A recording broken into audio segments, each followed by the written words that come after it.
doing push-ups. I've been doing sit-ups. I've been doing chin-ups. I've been doing pull-ups. I threw up once, but I'm okay now.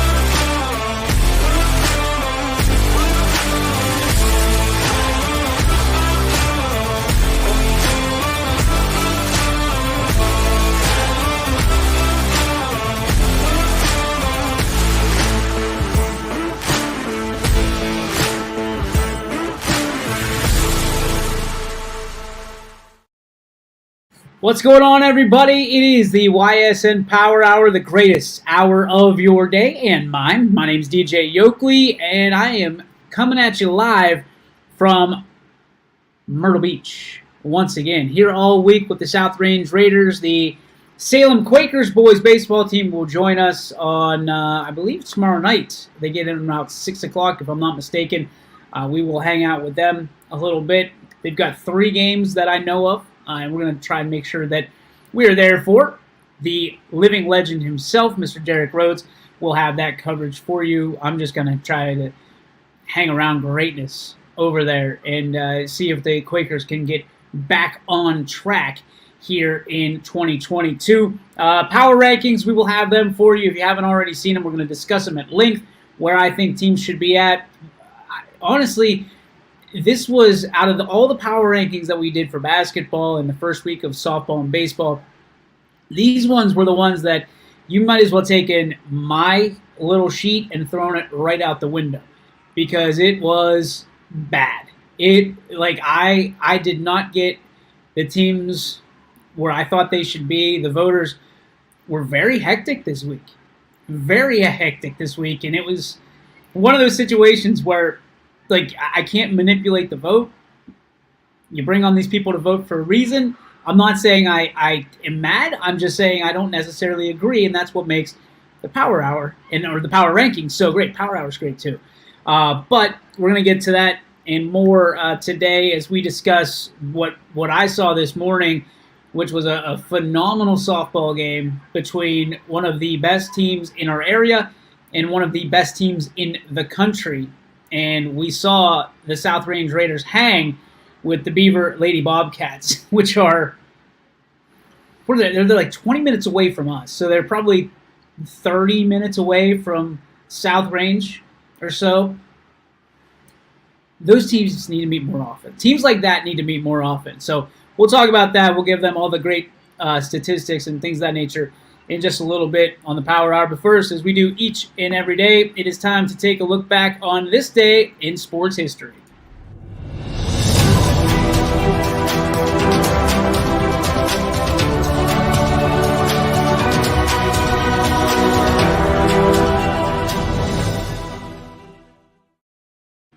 April 12th, 1877. I wanted to say 1977. Hang on. I could feel the cough coming, so I appreciate your patience. 1877, April 12th, which is today, the first ever catcher's mask is used in a baseball game. You guys know how I am in regards to catchers. Take one of those off the face, even the face mask, and you will thank the year 1870. See, I knew I was going to do it. 1877. You will thank that year because I want to know what kind of absolute beast, like psychopath, was catching in 1876 without a catcher's mask. I can't imagine. Some of those hits off the face mask and off the helmet, those stung. But imagine taking one right off the old kisser without a mask. Wow. incredible. And even the earlier masks were not what they are today. There's no standard issue, anything like that. Those were probably they just put together basically a cage over your face, and hope for the best in that scenario. You know, you might as well wear a milk crate on your shoulders, on top of your head. But I'm very thankful. I mean, I'm very thankful. I'm sure things could have went a lot worse for me behind the dish. So on this day in 1877, the first ever baseball catcher's mask was used, and the rest, as they say, is history. So thank you to our friends over at, what is it, onthisday.com or something like that we utilize. There's so many different ones that we can utilize. And you know, last year, or actually for the past 2 years, we've been doing the national celebration of the day, and it just got stale. And we might come back to it down the road, but checking out On This Day in Sports History, not a bad alternative. Not a bad alternative. We might start doing quotes next year. That's one that's, what do you want to do? This is your show. So you tell me what you want to do, and we'll do it every day. We'll start the show with it, or we'll end the show. Even though I like the sparks. I like when people give sparks, and I love being able to jump on the spark machine, and obviously it's sponsored, so that's probably not going anywhere. You know who else isn't going anywhere, or shouldn't be going anywhere? The Lady Raiders of South Range. This morning, had a 10 o'clock game, watched it on YSN, where we broadcasted it. We had hundreds, and I'm talking hundreds of people watching at 10 a.m. Then we launched it on Facebook, had even more there. They took on Beaver from Pennsylvania, the Beaver Lady Bobcats, who, when you look at where they are statistically, they had a young lady named Peyton List, who I'm being told is one of the top recruits, if not the top recruit in the country for the game of softball. In 2020, I believe it was September 14th, she announced on her Twitter page that she was excited to head to the next level with Virginia Tech, which right now Virginia Tech, depending on which list you look at, number 2, number 3 in the country. And you look at where Peyton List is and the talent he possesses, she could be starting for them in a year or two. And, I mean, she can switch hit. She can, I mean, we saw her. I mean, this isn't just like, she's natural righty, but she went lefty in this game against South Range, slapped it, and it was an absolute frozen rope, I guess is the best word to use without getting into the PG-13. So what I took away from it, obviously, was there are so many different narratives during this game. Coach DeRose, his niece coaches at Beaver. She's the head coach, and she's phenomenal. She's so good, and she has those girls working so hard for her in their community, in their district. But give it up to South Range, because our Lady Raiders put up one hell of a fight against a team that is ranked number 20 in the country and number 1 in the Commonwealth of Pennsylvania. So when you look at that, most people, and I talked about this on Running Point today when I hopped on with the boys, but most people think that these teams just go on vacation and they're here to, just have fun, just kind of, do their thing and, lax play, beat some teams and go home and just say, fill some slots on their schedule.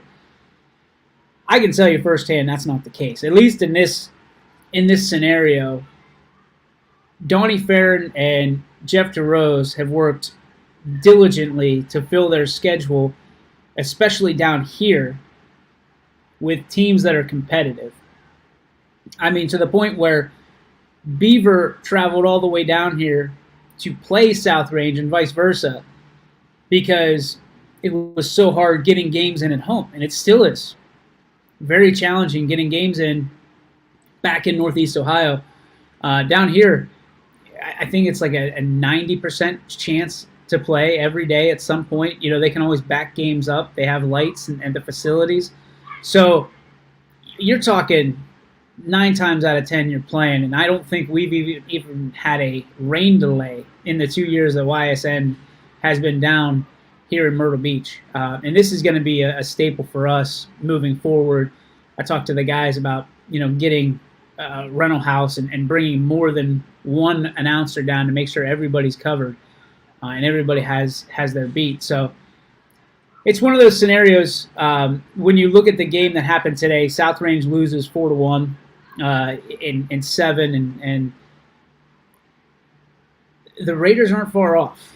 The Lady Raiders are not far off, and most people are going to look at what happened today and they're going to say, well, you still had to put together 3 runs. It was hard enough to get 1 off Peyton List, and you were lucky to get that.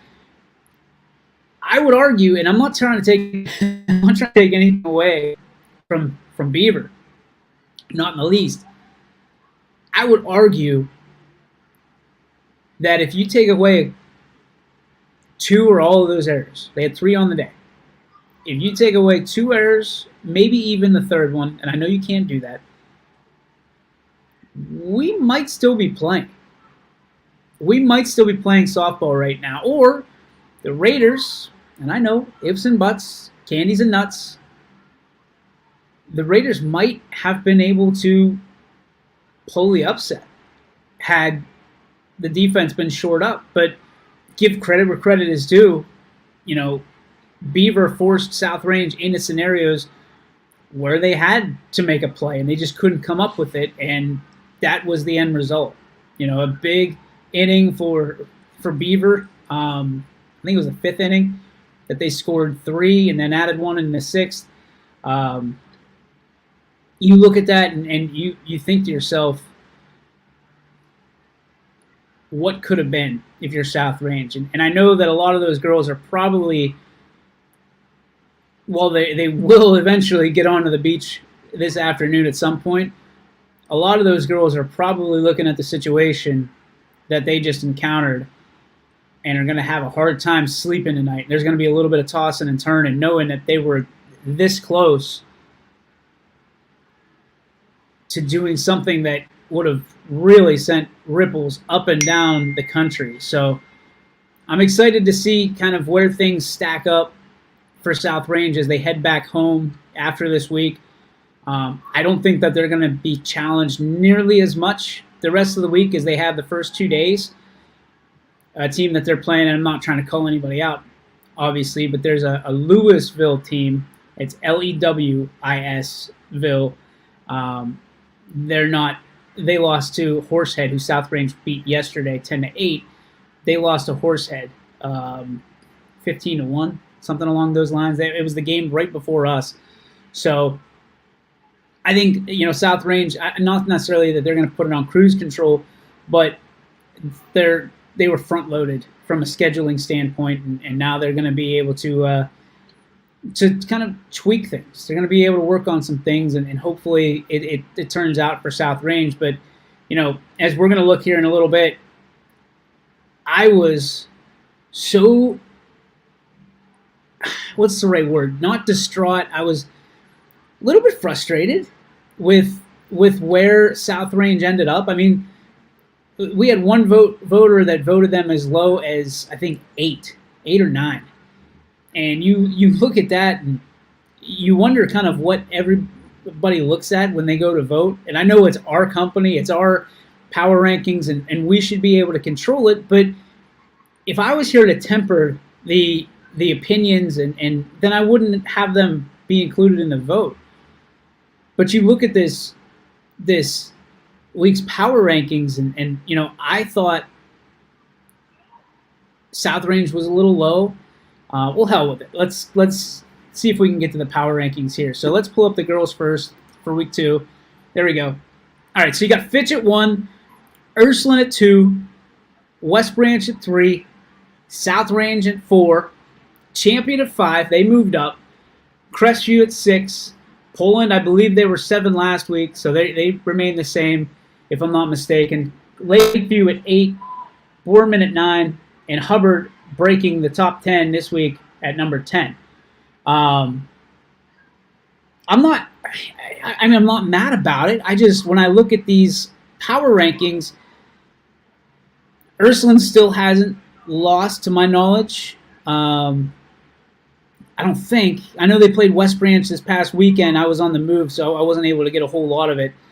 But I had South. I'll be honest. I had Austintown Fitch 1, South Range 2.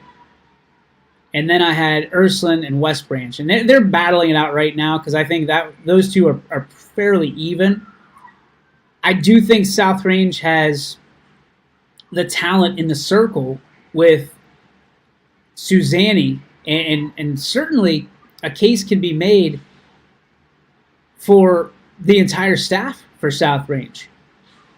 For Stakowitz to be included in that, I mean, she got the start against Horsehead and held her own. But, I mean, West Branch bats are lethal. Ursuline is just, you don't know who's going to step up on any given night with just up and down 1 through 9. Ursuline can beat you in so many different ways. It's almost, death by 1,000 paper cuts with them because you just don't know, is it going to be power? Is it going to be speed? What is it going to be on any given night? Ursuline seemingly has it all, and I think that's why they're getting the blessing of our voters right now. Because honestly, where I'm at, Fitch is number 1, and South Range is my number 2. That's the way I voted, and then it went Ursuline and West Branch 3 and 4, which, like I said before, those two are interchangeable. So that. Not that it doesn't matter, because it certainly does, but in my world, that's where they are. I had, believe I had Champion at 5 still, and then Crestview I had at 7, Poland was 6. I had Lakeview a little bit lower, just because they haven't played you can't kick them out of the top 10, and I don't think anybody would. They just haven't been able to get games in. But really, neither team, any of these teams other than Austintown Fitch, and unless they're traveling, have had trouble putting teams on the field because of the weather. So when you look at it, I wasn't too far off. Boardman, obviously, a little bit of a slide for them, but Freddie Moots is going to have them kicking and getting back up the board. I firmly believe, getting things turned around. And Hubbard was a team that a lot of people are just so high on. And one of the teams that didn't make it, which if you're calling it a bubble, that's fine. United is another team that a lot of people had a lot of faith in this year, especially this week. And with Firth throwing that no-no, it's been impressive. But I gotta put this out there. I think that when teams throw no-nos, our voters are dazzled.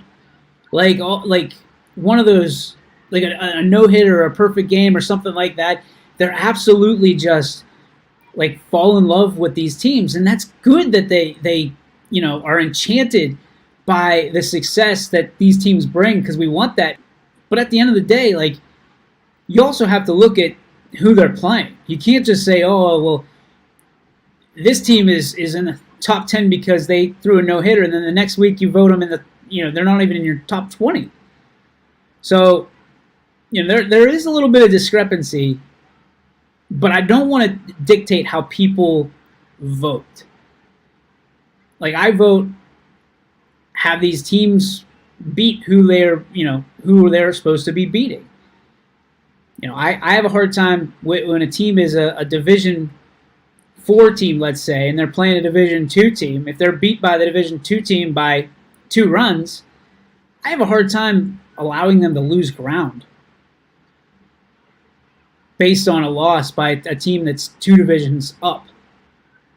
But you look at it and you start wondering, like, is this, again, and we're not perfect by any means, but is this a way that, you can look at things and realize and really start engaging in, what does it look like from that standpoint? What does it become the power rankings I'm talking about. What do they become from that angle? Because at the end of our day, when we're trying to put together who's better between this team and this team, who's better, the 1 through 10 to me doesn't matter. It's to be part of that 10 is what is important from that standpoint. So it's a challenging task to do these, and I'm not saying that I want you to feel bad for any of us in any form or fashion. But the reality is there's a lot of people that take pride in this, and our voters are some of them, and we try to, when we realize that they're not being, if they were ever not being legit, like seeing some of these teams pop in the top 10, we'll have a conversation. But one of the what was it? I think it was on Instagram. We got a message from Hubbard last night, and how is Hubbard not on in the boys' top 10? As we're going to look here in a minute. Well, it's based on last week. It is my first and foremost, and Anthony handled it very well. The vote's based on last week's results, and you look at it. Ursuline had a loss to Hubbard last night, and Hubbard, they want to know exactly why this occurred, and they're not in the top 10. If they beat the number 2 team in Ursuline, why aren't they represented? Well, again, all of our votes were based on it. We were still waiting on one particular voter to come in, and I had to kind of clean up my act as well. So I'm not going to throw anybody under the bus other than myself. But the reality is you look at this, there were some timely losses. And what I mean by, from the boys' side, the timely losses, Canfield lost, Ursuline lost, JFK lost, Boardman won. Boardman springs into the top 10 at their debut of number 4. But then you have South Range at number 5. So basically what happened is Boardman leapfrogged everybody. Salem slid down a little bit. Fitch bumped up 1. Columbiana bumped up a couple, I believe. Crestview in it for the first time, and Garfield slid a little bit down to the 10 spot. But you look at these teams, and how do you penalize JFK for losing to Hoban? Canfield loses to Boardman, but then beats the state champion from last year in Division 2. Can you penalize Canfield? Sure, you certainly could, and we had a voter that wanted Canfield at number 9. Number 9. And it's interesting to me because, again, everybody has opinions, yes. But there's a difference between having a calculated opinion and having just, I don't like them because. To me, Canfield didn't do enough to lose the number 1 ranking. Now the question becomes, and this is something that we're all going to have to kind of look at in a microscope, did Ursuline do enough to stay at number 2, or are the voters going to take it out on the Irish for losing to Hubbard last night? Or no, excuse me, Lakeview last night. That's going to be interesting to see Lakeview, and does Lakeview pop in there at a number 10? Do they get a mention? Are they on the bubble? I have a hard time believing Ursuline's going to fall all the way out of the top 10 with 1 loss. But keep in mind, they battled Fitch. And, you look at those 2 teams, Fitch to me is on the rise. It was a little sketchy when they played Poland for a while. But good teams figure out ways to win, even on their worst nights. And that's what Austintown Fitch did against Poland. And we'll see what they're able to do moving forward. I think there's a lot of people that have their eyes feasted on Canfield and Fitch, and Canfield and Boardman and Fitch. Those 3 schools, those big schools, going head-to-head has everybody's attention, and you can understand why. I'm proud of the small schools here. Warren JFK being in the top 3, that's impressive. It's very impressive. South Range, Division 3, impressive. To be in the top 5, and you look at Canfield and you know, Ursuline, a state champion in Warren JFK, Boardman with a big win over Canfield. South Range is right there. And I think that a lot of people are down on South Range because you don't hear those regular names like Gehring and Pancake and Mikos. But Dylan Dominguez is back for South Range. He's going out on his terms. Billy Skurpak getting the ball tonight, as I understand. They've got some depth at pitching, and they got some guys that can mash. So I'm excited to see kind of how things transpire for the Raiders. You know, they're only a few years removed from the state championship themselves, so not a whole lot has moved on the coaching staff. So those guys remember what it took and how to get things done. And naturally, these seniors were in 8th grade when South Range won the state championship. So they would love to go through the gauntlet, so to speak, and battle their way and write their own name in the history books over in that house that Donnie Ferrin built in Canfield. Austintown Fitch, we talked about them. They got a 1-2 punch with Coral and Joe Roth that is going to be very, very good. It's going to be very, very good. And I have a really hard time believing that, you know, there's going to be... How did my background get changed, by the way?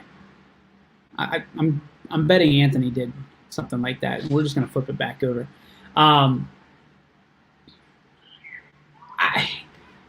Fitch, they make me nervous. You know, Popio is a great hitter. Mikey Shortino is a great leadoff guy, sets the table very well for Fitch. But, you know, they are very streaky. Very streaky, as most teams are this time of year, trying to figure out consistency and things of that nature.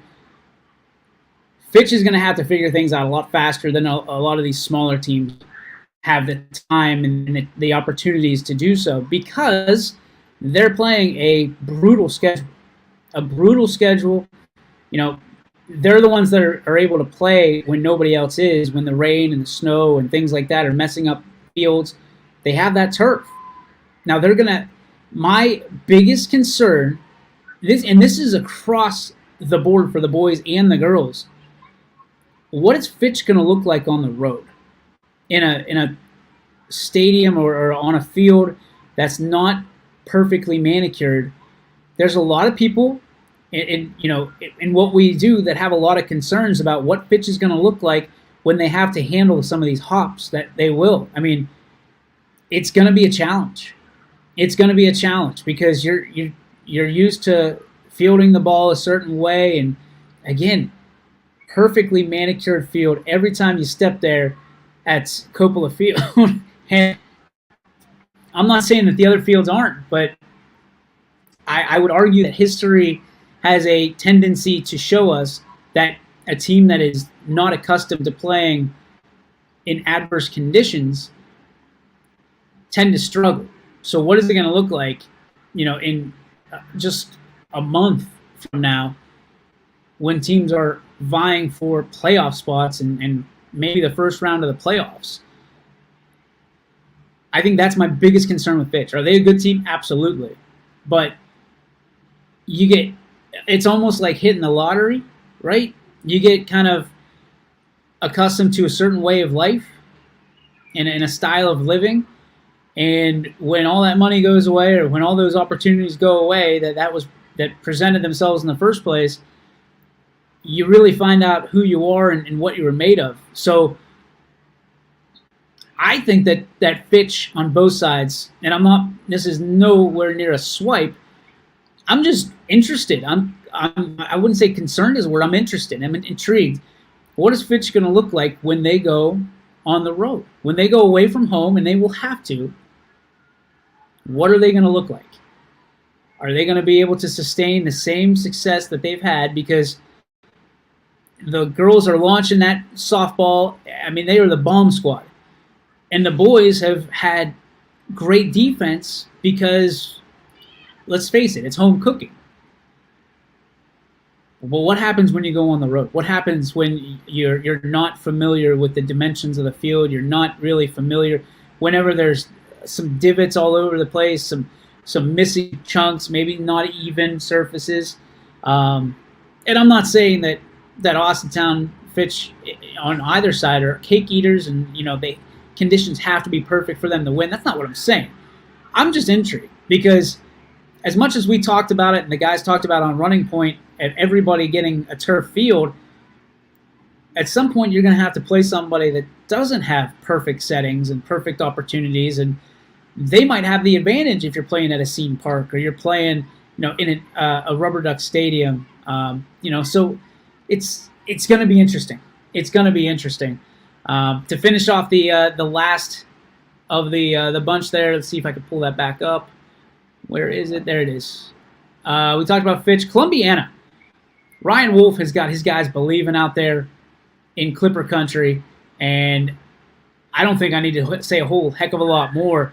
They are just a scrappy group of dudes that are showcasing what it's like to, or what being a Clipper is all about, basically, is what I'm trying to get at. So kudos to them over there. Salem, we alluded to it. This is a team, and we're going to talk about this. We're going to talk about Salem because there was a lot of hype coming into this year for Salem, and I think that hype is still there, and as well as it should be. I mean, you've got Carson Rhodes, who's a legit D1 commit to Virginia Tech. I don't necessarily want to talk bad about them at all. What I want to say is they're lacking one thing from last year that they had, I think, more than anybody, and that was leadership. You look at Coletta and Rhodes, and even Brock Young stepped into a leadership role with the Quakers.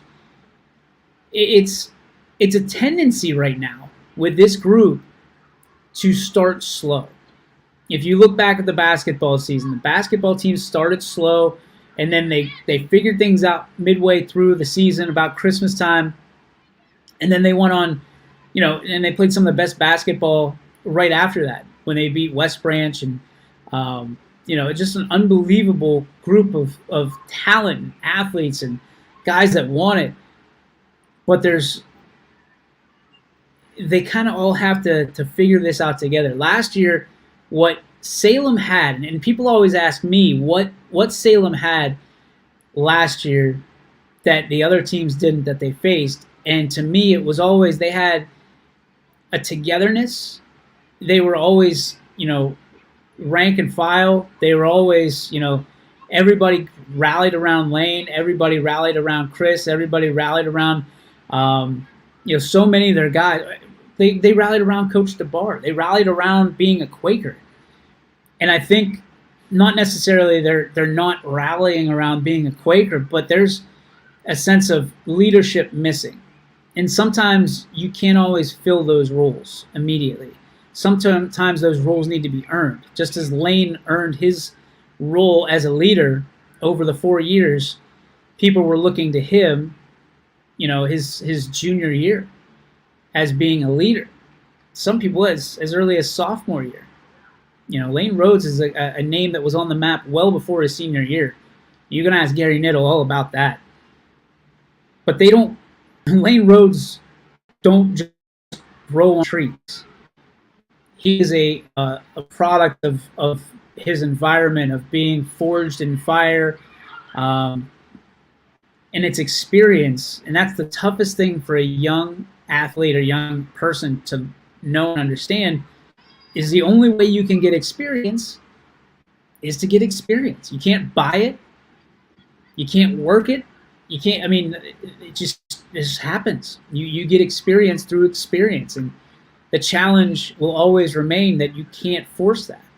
You can't force that at all. So Salem is going to have to go back in the what's it called, the kiln, and they should trial by fire. And right now, they are in the midst of that fire. They are in the midst of, okay, this is what we have to do to get to where we want to go. And there's no better time than right now to get away from Ohio, to put all those thoughts and bad juju opportunities and moments on the back burner. Come down here, get a little fresh air, get a little bit of that beach, and go play. Go play the same game that you've been playing since you were 4 years old, and forget about the hype. Forget about, regionals, and forget about the Hobans and the Canfields and keeping up with the Joneses. Just be you. Canfield is going to be Canfield. And I feel like Salem's like that house that's 3 doors down right now, and they're just kind of keeping an eye on what the Joneses are doing down the block with the Canfield Cardinals. Canfield was able to win games last year because that's who they were. Salem was able to win games last year because they were so unique, and did not care what people thought about them or what people said about them. They just, it was like they were the guy at the bar who walked in and started the bar fight, right? They were the guy that walked in and, you said something about his boots and he popped you in the gums. That's Salem. I don't know if they're going to get back to that this year, but they got to find out who they are this year. And they got to find out quick. And I think they should focus on each other down here. Less about the pomp and circumstance of being down in Myrtle Beach. And they need to figure out who they are, who the role players are, what roles they're going to fill, and move forward. Because this team, I'm telling you, I really think they're going to be around. Where that is, I don't know. But I think they're going to make a run, and they're going to open up people's eyes in a big way. Because you look at the nucleus of that group, they're young. They're very young. Carson Rhodes is just a sophomore. And I think people need to stop comparing him to his brother because that's not who he is. Carson's a completely different animal than Lane. Lane is a once-in-a-lifetime kind of dude. And that's who he is. He's a dude. And I think people expect Carson to be a carbon copy of Lane Rhodes, and that's just not who he is. And I think that if I had to give Carson any advice, and he doesn't need it from me, it would be you. Just be yourself. Be that guy that last year came in. Are there marks of a Rhodes? 100%. Carson's on our was on our website last week, and one of my favorite pictures of all time, taken by Gary Leininger, is Carson Rhodes with his mouth wide open, the attitude, you can see it beaming off of his face. The kid's got attitude. He gets between those lines, and he is an absolute warrior. He needs to worry less about what everybody else thinks and just go be himself, because the success that brought him last year, being signed and committed to Virginia Tech,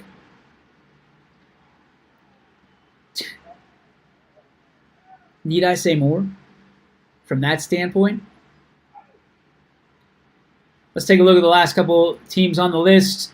Crestview, what can I say about the Rebels, man? They're always around. They just always hang.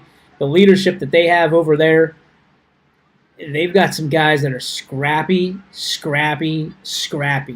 And they play a brand of baseball that is every bit just apparent of their leadership over there at Crestview. 4-0 on the season right now for the Rebels, and certainly worthy of being in the top 10 here, because it has not been easy. It will not be easy, and they might be one of those teams that you see climb the ladder week in and week out. They could also be one of those teams that, with their schedule, it is once again, a gauntlet, and they could be a team that could fall off for a little bit, and you see them make a run at the end. So it's going to be interesting. MVAC in general is going to be interesting, because then you look at Garfield. Nobody knows what to expect out of Garfield, because this is their first run through the MVAC. It's been a challenge for them. Naturally, they were on the list the first week. Here they are repeating. But you can see that with Garfield sliding down to 10, already people are losing sight of what the G-men are all about and how good that team could be. I know that Garfield was scouting Crestview last night, if I'm not mistaken. So we'll see how things go with the Rebels against the G-men, because I think that's going to be a battle, and the winner might stay and the loser might go in week 3. So we'll have to check that out. Lots to come when we come back a little bit late on our break here. We're going to talk about the importance of, and a lot of this is going to segue into tomorrow's show when we have Coach Farron, Coach DeRose. Farron wanted us to do it on the beach. I don't think he understands how electricity works, so we're going to have to explain it to that. But we're going to talk about why these breaks are so important to get down to a Myrtle Beach or get to a Nashville or get to a Memphis or wherever, taking these breaks and why it's so important, and where do the Ohio teams stack up in the grand scheme of things? And where's Mohawk? Where's Mohawk? People have been just blasting me with messages. Where's Mohawk on this list? We're going to talk about how we at YSN are going to incorporate more and more schools, and especially as we start crossing the borders, what it's going to look like. What it's going to look like, and how does it affect your school, or how does it affect your neighboring schools? All that and more when the YSN Power Hour returns. New things happen all day. Some are good, some not so good. In today's complicated world, while you're busy working, playing, and living life, we're busy helping you make sense of the day's news. And there's only one place where it comes together with clarity, context, and accountability. It's 21 News at 6 with me, Madison Tromler, and Derek Steyer. 21 News at 6. It's what the day's news really means to you. Welcome home to a home made homier with Baird Brothers Fine Hardwoods. Inspiration starts at BairdBrothers.com and is turned into reality when high-quality hardwoods are delivered right to your home. Baird Brothers has the latest design trends, shiplap and skinny lap interior siding, antique oak rustic flooring, and, well, you'll find them all at BairdBrothers.com. Ordered easily, delivered conveniently, enjoyed comfortably. BairdBrothers.com. At Greenwood Chevrolet, shop with confidence knowing we're ready to go the extra mile for you. With the largest selection of used vehicles in the Valley, backed by the Greenwood Advantage Warranty. Every one of our vehicles has undergone our own 126-point inspection, so it passes the most important inspection, yours. No other dealership has the extra inventory, gives you extra for your trade, and goes the extra mile for you. Only at Greenwood Chevrolet. WRS Wealth Advisors, the area's premier wealth and retirement specialists. Located on South Avenue in Boardman. Quality, customer service, and integrity. Those are the 4 words that have driven our success since 1957 at Joe Dickey Electric. Joe Dickey Electric is one Mahoning Valley landmark business that stays current with the requirements of our customers. Family owned and managed, we are an electrical contractor and energy solutions provider. Every member of our team adds to his or her skill set through ongoing training. Residential, commercial, industrial, automotive, and more. We keep ahead of the needs of our customers with a fleet of more than 50 vehicles and 24/7 emergency service, so you're never left in the dark. And welcome back to the YSN Power Hour. DJ Yoakley with you. Appreciate you joining us. So looking at my schedule, if you go to ysnlive.com/live, it looks like we got about 16 games on the docket for today. One of them already in the books with South Range losing to Beaver. But then you have the 3:45 Niles at Struthers. That's going to be track on the network, so a little early jump. That's about right now, so you can flip that over literally right now and get going. Brookfield to Crestview softball, that starts at 5. All the rest of these start at 5 except for the last 3 at 7. So I'll go through them. Girard at Struthers baseball at 5 o'clock. Jackson Milton at Lowville baseball. That's at 5 o'clock. Lakeview is heading to Clipper Country to take on the Lady Clippers of Columbiana. That's at 5 o'clock. Massillon at Louisville baseball. That's at 5 o'clock. Niagara at YSU. Richie Giuliano will have the call and the audio for you. That's at 5 o'clock. Poland at Jefferson baseball is at 5 o'clock. Salem at Carrollton. Derek Rhodes will have the call for you there. Their lineup just released on social media, so get a look at that. Gavin Wilms, I believe, has the rock for the Quakers.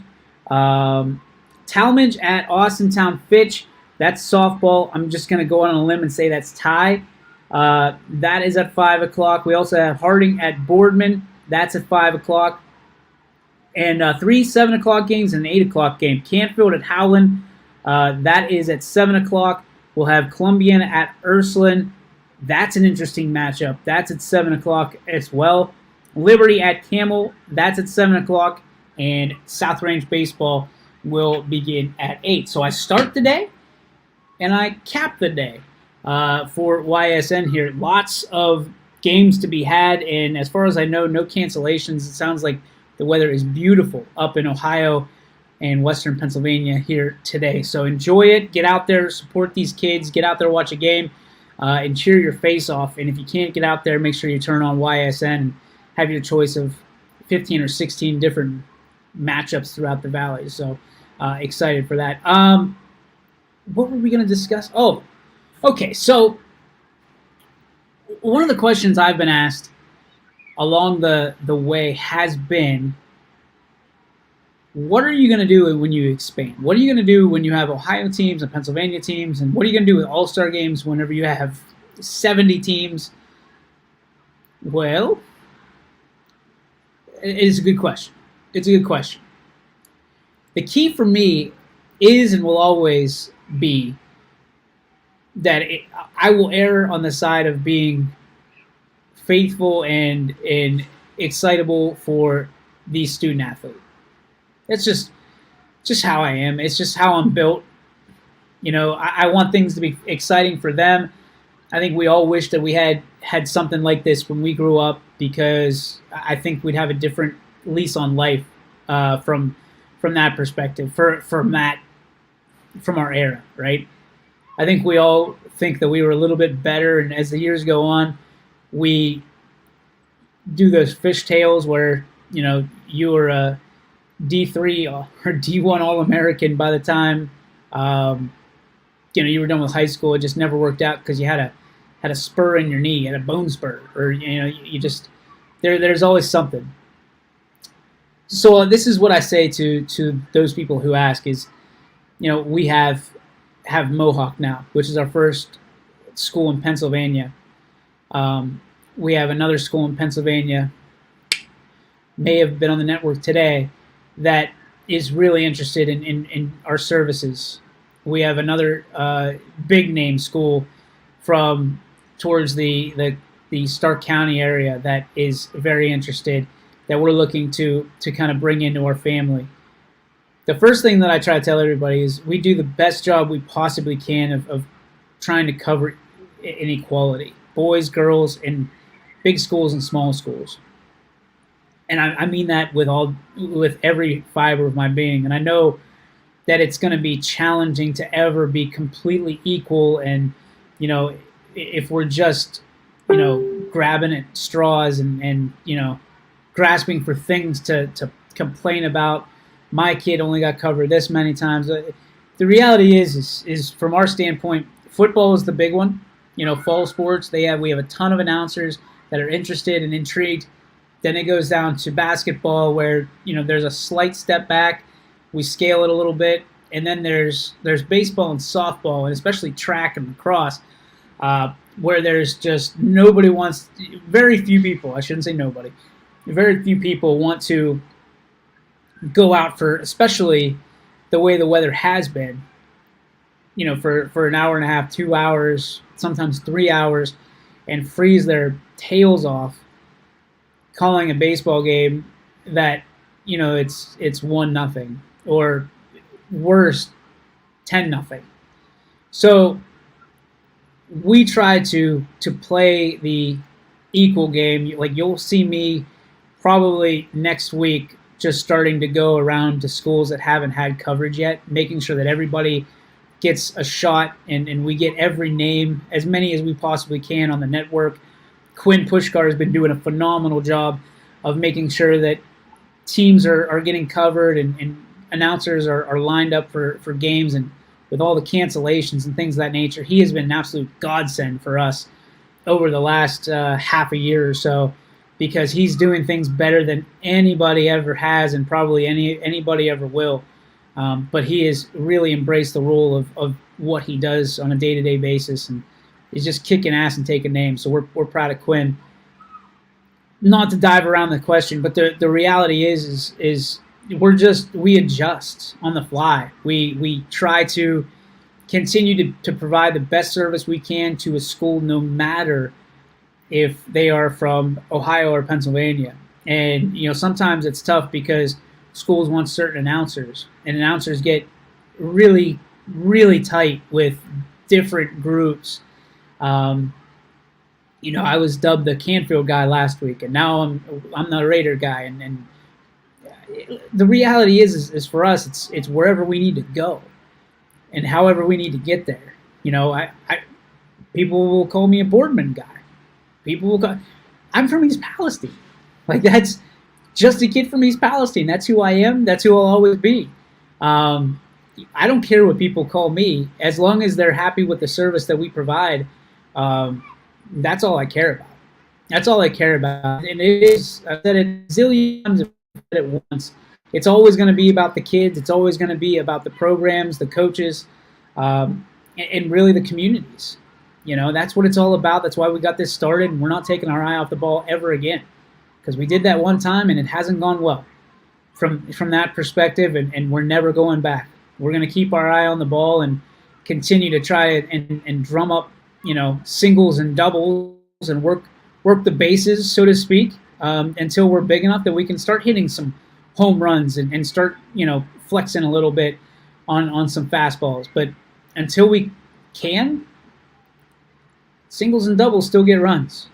Singles and doubles still get runs. So if you're out there and you haven't been courted by YSN and you want to be, listen, it's as easy as this. Grab a pen.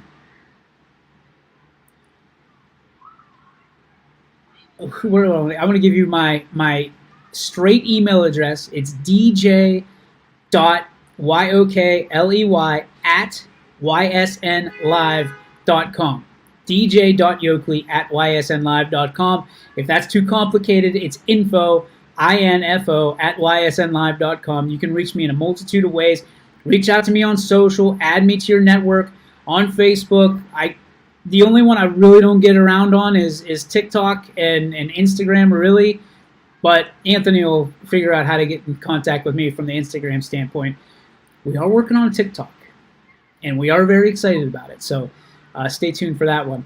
But yeah, like we want as many schools that want to do this as possible. There's schools down here that were inquiring about it, and YSN Coastal probably wouldn't be a bad gig, once or twice a year to come down here and take care of business. So if you are interested of being part of the YSN family from that perspective, or if you're interested in being from an advertiser, that's how we keep things moving and keep things greased up and the wheels spinning around here, is our advertisers constantly helping out, and they're getting more bang for their buck with us than they do anywhere else, and that is an absolute promise. And I've heard that time and time again.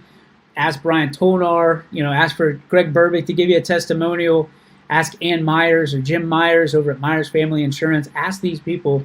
We don't lose many clients when it comes to advertising, because we'll go out and shoot the commercial for you. We'll go out and voice it, and your success is our success. So that's what it boils down to. So if you're looking to get involved with the YSN family from a school standpoint, again, hit me up. We can talk about it. It doesn't cost you a dime. If you're a public school, if you're an organization, we can work on a payment plan or something like that. Get your kids out there. Because here's what we don't want. Most schools are publicly funded. We're not trying to dip into their budgets. If you're an organization, travel ball, AAU, things of that nature, you're funded from parents. You're funded from, and we want to be fair about this, right?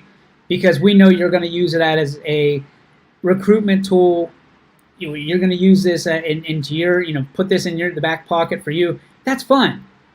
You're a business, and so are we from that standpoint. So that's why I got this question literally a week ago. Why do you charge us and not schools? Schools are publicly funded, and from my standpoint, I would never want to charge a school. That's something that I just never got behind. And in fact, we give money to schools, and we involve ourselves. But if you're an AAU or an organization, this is a great tool for you. This is an unbelievable tool for you, because all you have to do is go back and look at how we treat your 8-year-olds the same way that we treat professional athletes. Excuse me, I'm hiccuped. It's just a great opportunity. So if you haven't jumped on the YSN bandwagon yet, if you haven't become part of the family, it's time. It's time. It's go time. Talk to me, Goose. Let's get to our Joe Dickey Electric. Speaking of testimonials, talk to Eric Carlson about YSN. See what he says. But first, you have to hear the YSN and Joe Dickey Electric. What's your spark for Tuesday?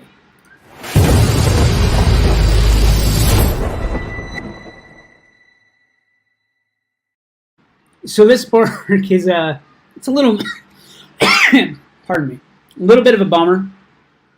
Got in the car Saturday to leave, to come down here. I don't know how to put it. Like, turned on the radio, got out of my garage. I got up to the stop sign, and I heard something that absolutely rocked me to my core. It was Dwayne Haskins. It was about 11 a.m. on Saturday, and they announced him dead. They said he had been in an accident with a dump truck or some kind of larger truck, and he was no longer with us. Haskins, of course, played for the Ohio State Buckeyes, played for the Redskins, and then he played for my favorite football team, the Pittsburgh Steelers. I was a Haskins believer. I wanted him before the Steelers ever signed him. I think he had so much talent and so much to give to a football team. And people are going to say, well, you're just saying that now because the guy's gone. He's no longer with us. You can run back the tape. I've been a Haskins guy since the jump. When Ben retired, I was the first. Siggy, I think, was the one that I told. I said, Haskins is the guy. Haskins is going to be QB1 for the Steelers, and he's going to be the next franchise quarterback. And then you hear news like that, which the guy's 24 years old, less than a month away from his 25th birthday. And then you start putting that in perspective of how much life that young man how much road he had in front of him. How much runway he had. And when I think about Dwayne Haskins, I think about the potential of what could have been. I mean, he's still got records and may forever have records at Ohio State as statistically one of the best quarterbacks to ever wear the scarlet and gray, and there was so much talent there. And I'm big into how people react, and as for some reason, as these things continue to get, everybody's got a platform on Twitter and social media, and it's just been wild. It's been absolutely wild from that standpoint. People standing up and saying things like, if he would have stayed in school one more year, if he would have done, like, they're just trying to get headlines. Adam Schefter came out with a really crappy report, really poorly worded, and we've gotten into, and here's the pot calling the kettle black. We've been getting into a scenario where people that are just supposed to report the news have been egos have been watered a little bit, And now they're going to report the news, but put their slant on it and put their personal opinions on it. When all we want are the facts. All we want are the facts to what happened, when it happened, why it happened, how it happened, who, what, where, when, why. And you think at a 24-year-old, I'm 37. I was just married at 24. My life hadn't even begun to where we are right now. And for that guy to be, in the league for 2 years, maybe 3 years. I think it was 3 years. His best was yet to come. So I guess what I'm trying to say is never take anything for granted from that standpoint. Hug and kiss your loved ones whenever you can. Always tell people the way that you feel. Don't leave anything on the table because you just never know when your card is up. And I wish the Haskins crew the most sincere, heartfelt. Our prayers and thoughts are always with you. And I don't know them personally, and I sometimes I kind of do this to people who don't know it, but Dwayne Haskins, I firmly believe, changed the lives of some people that he never had the opportunity to meet because of the way he carried himself on that football field and especially at the Ohio State University. And he was like 10 years old, and he said he was going to come and be the starting quarterback and did it. And, just like Ryan Day's press release, you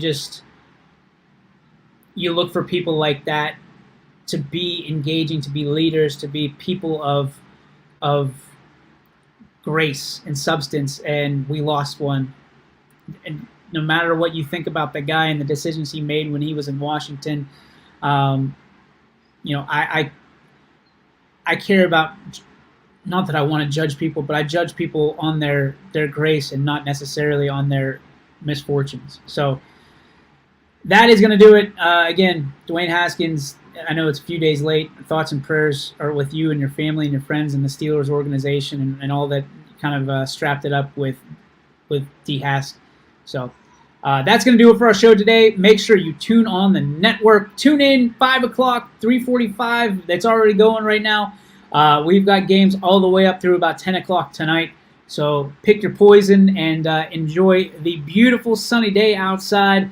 I know I will, and I'll be calling a game, which is my heaven. So I'm excited for that. Until next time, tomorrow we will have, hopefully, fingers crossed, we will have Spanky DeRose and Nani Farron on the show for the entire hour. From the beach here in Myrtle. Peace. YSN thanks you for watching this